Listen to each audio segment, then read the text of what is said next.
Salut les 20 joueuses et 20 joueurs, bienvenue dans cette 20 jeux de vidéo en direct de Normandie, ici Swatch, et aujourd'hui nous allons déguster Echoes of Time, un jeu de Simone Luciani, de Roberto Pelley et illustré par Giovanni Calore. Un jeu de 2 à 4 joueurs, d'une durée approximative d'1 heure, un petit peu moins d'1 heure, un jeu de cartes à effets, à multiples effets, de cartes à combo, un jeu un petit peu dans le style Resort Galaxy, en tout cas il y a des similitudes, vous allez le voir tout de suite, et voilà, découvrons-le.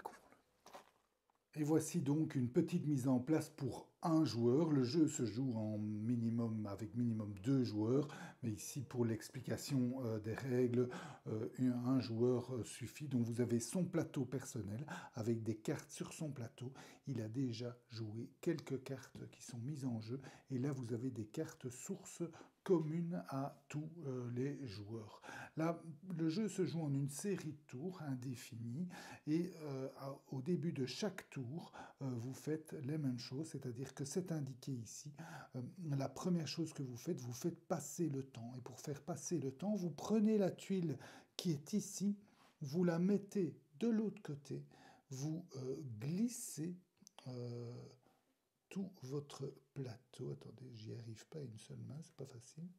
Donc vous allez, hop, comme ça, voilà, placer. Ce qui fait que cette carte-ci sort, elle arrive en jeu. Donc on résout ces effets directs éventuels. En fait, vous avez des effets avec éclair, ça veut dire dès qu'elle arrive en jeu, elle fait son effet. Donc vous voyez ici, tous les opposants doivent se défausser d'une carte, de 2 cartes, pardon. Ça, c'est l'effet de cette carte. Celle-ci n'a pas d'effet immédiat, donc elle arrive en jeu, elle se met immédiatement ici. Et puis, c'est fini pour la première phase. Ah oui, pardon. Et ici, le joueur, enfin tous les joueurs, piochent une carte. Donc, on pioche une carte d'une pioche commune. Hein. Je vous disais que le jeu avait des ressemblances avec Race for the Galaxy. Voilà la première, une seule pioche commune, et tout le monde pioche les cartes de cette pioche commune. Donc voilà, on passe la ligne du temps, on pioche une carte, et on arrive directement à la deuxième phase. À la deuxième phase, chaque joueur a 2 cubes actions et pourra réaliser 2 cubes. En fait, chacun en réalisera une, et puis on passe au joueur suivant, on tourne, et quand revient son tour, il réalisera sa deuxième action, et cette phase sera terminée. Alors, quelles actions on peut faire à son tour? En fait, quand on fait une action, on place son cube ici. Et puis, quand on fera sa deuxième action, on le placera ici ou sur une autre action. Donc, chaque action, vous voyez, il y a 1, 2, 3, 4 actions possibles. Enfin, celle-ci, c'est 2 actions légèrement différentes, mais il y a en gros 4 actions possibles. Très simple, donc voilà, et vous pouvez réaliser 2 fois la même action. Ici, c'est juste un aide-mémoire, c'est cette histoire de cube, mais vous n'en avez pas vraiment besoin. Vous choisissez une des 4 actions, puis quand revient votre tour, vous choisissez une des 4 actions, et ça peut être la même ou une autre, et puis la phase d'action est terminée quand tout le monde aura réalisé ces 2 actions. Alors, c'est quoi les actions possibles? Eh bien, c'est aussi très simple. Ici, vous voyez, piocher 2 cartes, hop, on prend 2 cartes de la pioche commune et on les ajoute dans sa main. Ici, jouer une carte. Alors, quand on joue une carte, vous voyez, la carte a 2 coups. Elle a un premier coup qui est le nombre de cartes à se défausser. Donc ici, une carte. Donc je me défausse, je prends une carte, je la défausse. Et ensuite, elle a un temps. Donc je la mets sur la case 4 du temps. Là, voilà, la case 4. Et donc, on met cette carte ici. Et donc, on sait que à chaque début de tour, on bouge. Donc, 1, 2, 3, 4. Dans 4 tours, elle arrivera en jeu. En attendant, tant que les cartes sont sur mon plateau personnel, donc elles attendent à arriver en jeu, elles n'ont aucun effet. Elles sont comptées comme si elles n'étaient pas en jeu. Donc elles sont sur votre plateau, mais vous ne gagnez absolument rien, les icônes ne valent rien. Donc ces cartes sont simplement là pour attendre de venir en jeu. Voilà, ça c'est pour jouer une carte. Troisième action, eh bien, c'est bouger deux cartes d'une case. Donc ça peut être une, deux par exemple. Ça peut être aussi une, donc on la met en jeu, on résout son effet immédiat éventuel, et puis une deuxième par exemple. On peut faire superposer deux cartes, donc chaque case peut contenir deux cartes maximum. On peut aussi, imaginons que c'est comme ça, on peut faire bouger une carte de deux cases en sautant au-dessus de cases remplies, mais il faut atterrir sur une case de maximum une carte, puisque après, il y a maximum deux cartes par case. Donc, deux cartes de une ou une carte de deux, et on peut maximum avoir deux cartes par case. Si on arrive là, on la met directement en jeu, et maximum deux cartes par case, j'ai dit, et on peut passer au-dessus de cases à deux cartes, pardon, et sans s'arrêter évidemment. Voilà, ça c'est pour la troisième action. Donc voilà, très simple, piocher deux cartes, jouer une carte, bouger deux cartes de une ou une carte de deux. Et la dernière, c'est prendre le contrôle d'une source. Alors, le jeu a...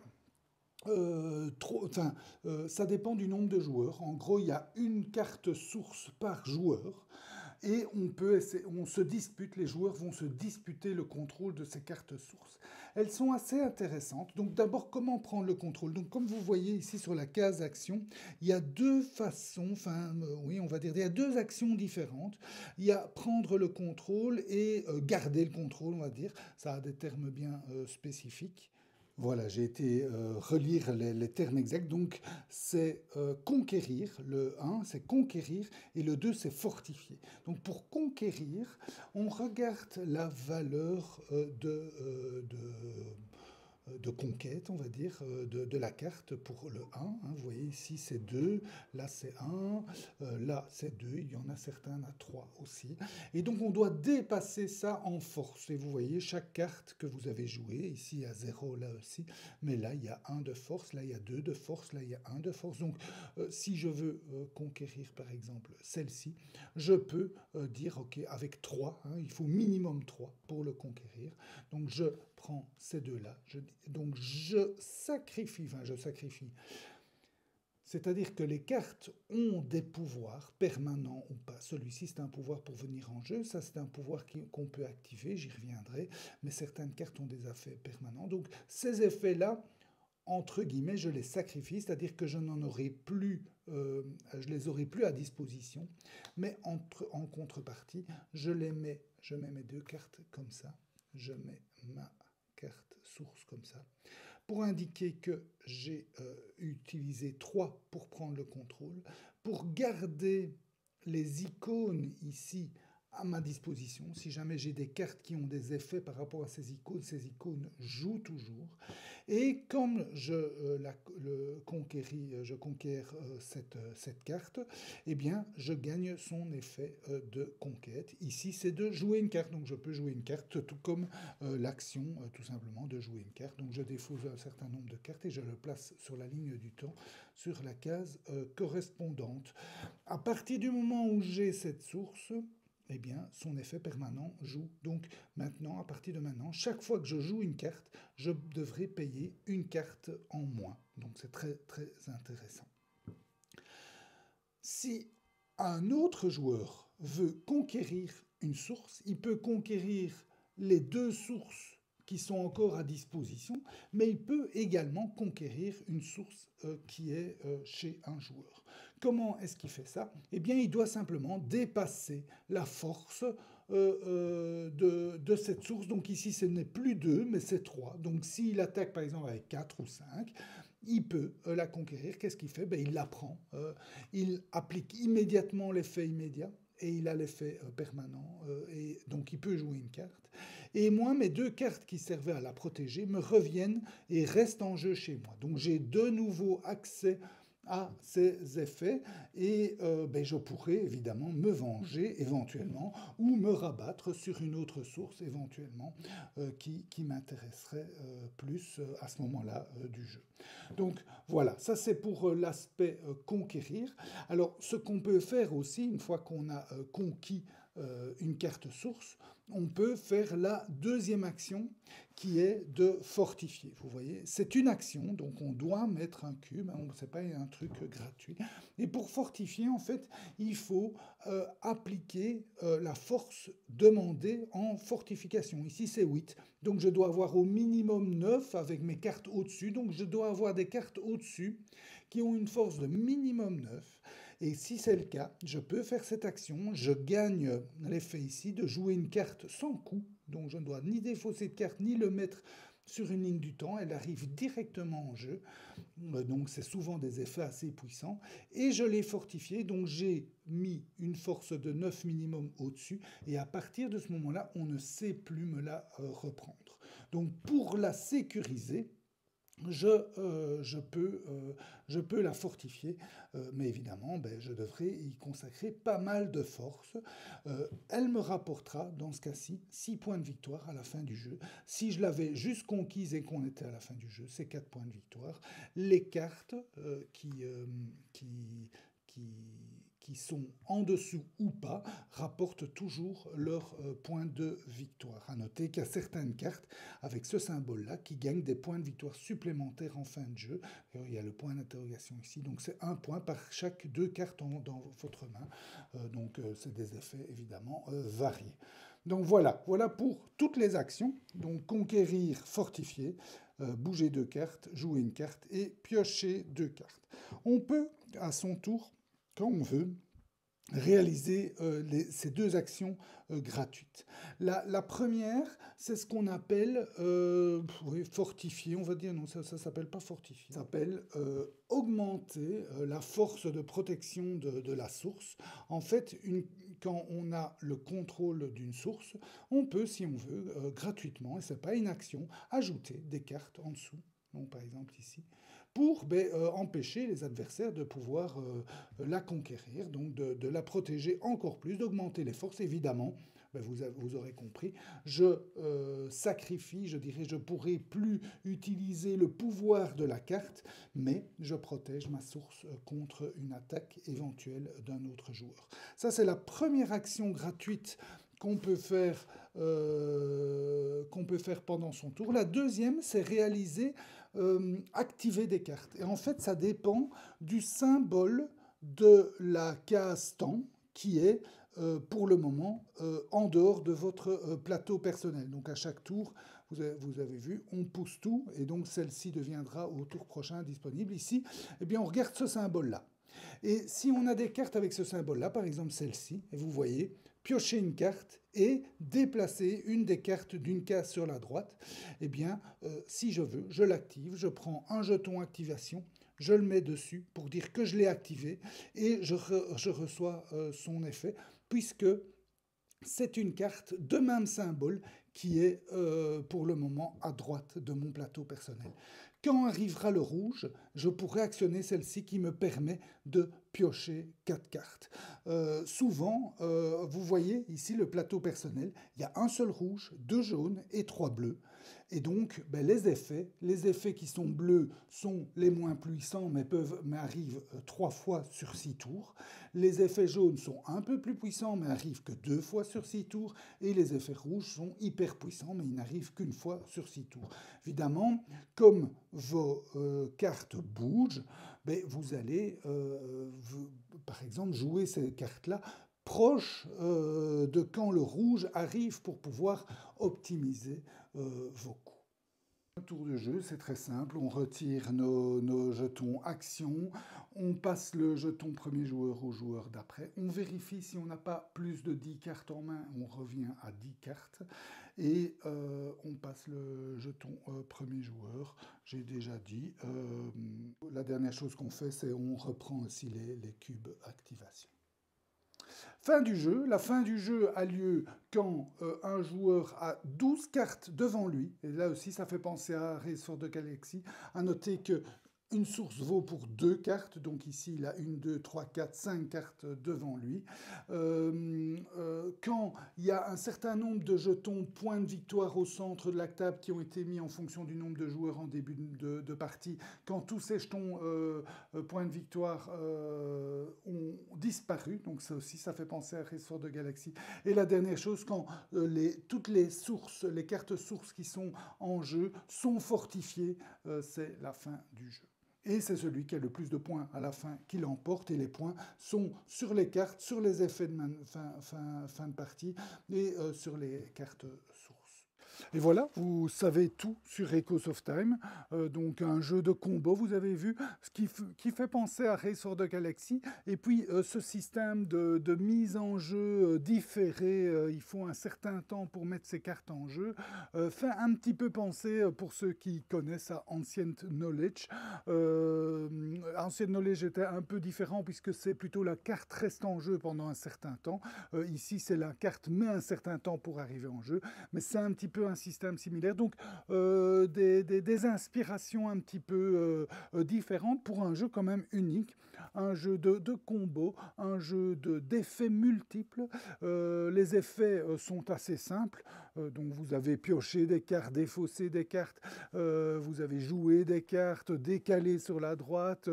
Vous pouvez gagner des points de victoire en fonction de type de carte que vous arrivez. Donc, voilà, les effets ne sont pas tous incroyables, ils sont assez simples dans le thème. Donc le jeu, même s'il fait penser à Race for the Galaxy, il est quand même beaucoup plus simple. Donc ne vous attendez pas à un manage expectation, comme on dit.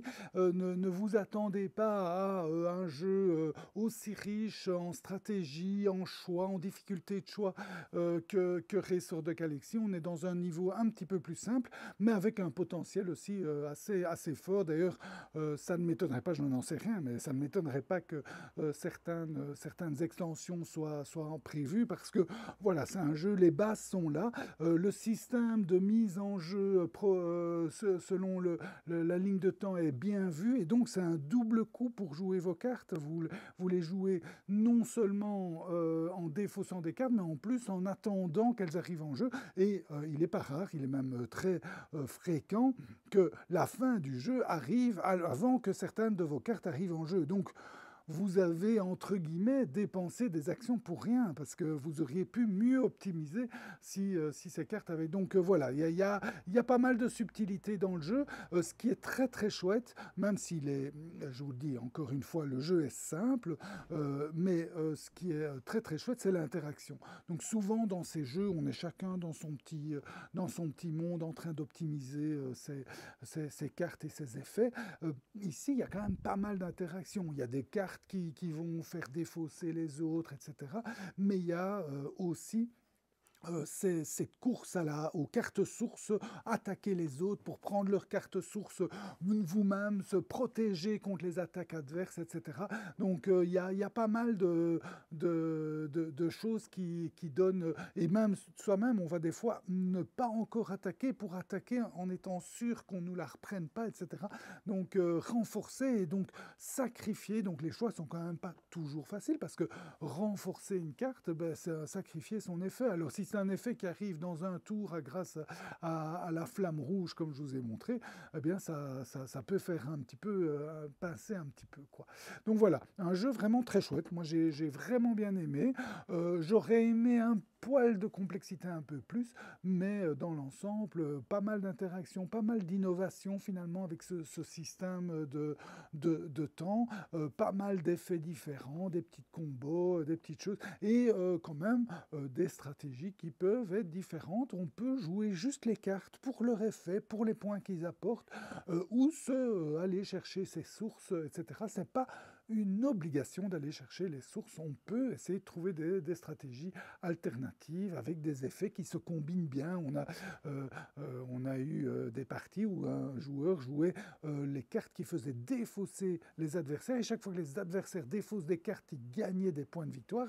Et donc voilà, il y a des stratégies un peu différentes, des combos un peu différents. Évidemment, il y a une pioche commune, donc il y a un certain hasard à pouvoir pouvoir piocher les cartes qui se combinent bien ensemble. Mais quand ça marche, c'est très chouette, et voilà. Voilà, Echoes of Time, il va sortir à Essen, si vous regardez cette vidéo avant Essen 2025. Il est de Simone Luciani, vous savez ce qu'il a fait. Il a fait Barrage, il a fait Nucleum, il a fait des très chouettes jeux, donc c'est un gage certainement de qualité. C'est chez Cranio, je pense qu'il est aussi annoncé en français chez Intrafin, donc voilà, si vous voulez en anglais ou en français, à vous à voir. En tout cas, très, très, très chouette jeu. J'espère que cette dégustation vous a goûté. Je vous souhaite de bien vous amuser. Santé et à bientôt.